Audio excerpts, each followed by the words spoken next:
បងប្អូនអើយរាល់ថ្ងៃនឹងពិបាកចិត្តណាស់នៅក្នុងការរនឹកធ្វើម្ហូបមិនដឹងតែធ្វើម្ហូបអីញ៉ាំទេបើម្ហូបនីមួយសិតសឹងតែធ្លាប់ធ្វើគ្រប់មុខហើយអស់ហើយនឹងដល់អញ្ចឹងទៅថ្ងៃនឹងប្តីគាត់ឲ្យយោបល់គាត់ចង់ញ៉ាំឆាទ្របដល់តែពេលអញ្ចឹងទៅខ្ញុំម្នេះនៅរងចាំអីទៀតក៏ទៅទិញទ្របកន្លះគីឡូសាច់ជ្រូក3ខាំហើយបន្ទាប់មកខ្ញុំយកទ្របនឹងយកមកអាំងបងប្អូនអាំងឲ្យឡើងឆ្អិនទ្របនឹងហើយទើបខ្ញុំចាប់ផ្ដើមធ្វើការបកសបកទ្របចេញឲ្យអស់បន្ទាប់មកទៅខ្ញុំចាប់ផ្ដើមធ្វើការដាក់ឆាហើយសម្រាប់មុខម្ហូបមួយនេះវិធីនៅក្នុងការធ្វើរបស់ខ្ញុំគឺងាយៗទេបងប្អូនដំបូងឡើយខ្ញុំគ្រាន់តែចិញ្ច្រាំខ្ទឹមសហ្នឹងប្រហែលជា3-4 កំពឹសទៅ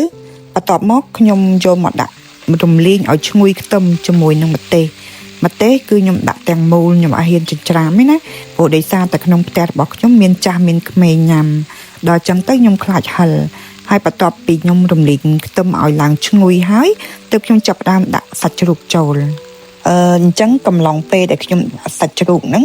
ខ្ញុំក៏ចាប់ផ្ដើមវាយគ្រឿងឲ្យហើយចំពោះគ្រឿងផ្សំទៅលើមុខម្ហូបមួយនេះគឺខ្ញុំប្រើតែប៊ីចេងរ៉ូឌីត្រីទឹកប្រេងខ្យងហើយនិងទឹកស៊ីអ៊ីវ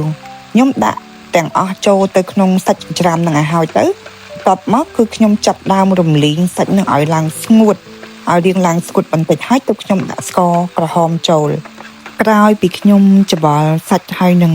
ស្កររំលាយចូលគ្នាអស់ហើយបន្ទាប់មកខ្ញុំរំងាស់សាច់ឲ្យរៀងឆ្អិនបន្តិចហើយទៅជាចុងក្រោយខ្ញុំដាក់ជាមួយនឹងទ្របដែលយើងបានបេះហើយនឹងដាក់ចូលណាចាអញ្ចឹងកំឡុងពេលដែលខ្ញុំដាក់ទ្របចូលគឺខ្ញុំអត់កូរទេបងប្អូនគឺដាក់ទ្របចូលហើយគឺខ្ញុំច្បល់តែបន្តិចទៅបន្ទាប់មកខ្ញុំបិទហ្គាសតែម្ដងពីព្រោះអីអ្វីដែលខ្ញុំបារម្ភខ្ញុំខ្លាចកាលណាយើងច្បល់ចូលគ្នាឡើងវល់គឺវាធ្វើឲ្យសោភ័ណភាពនៃមុខម្ហូបរបស់យើងអត់ទំនងទេបងប្អូនអញ្ចឹងហើយទើបខ្ញុំរួសរាន់នៅក្នុងការពន្លត់ភ្លើងតែម្ដងអញ្ចឹងអរគុណច្រើនបងប្អូនសម្រាប់ការទស្សនាវីដេអូនេះអមត្រីជាមួយពងមាន់ឆាទ្រាំហើយនឹងជ្រូកមកមី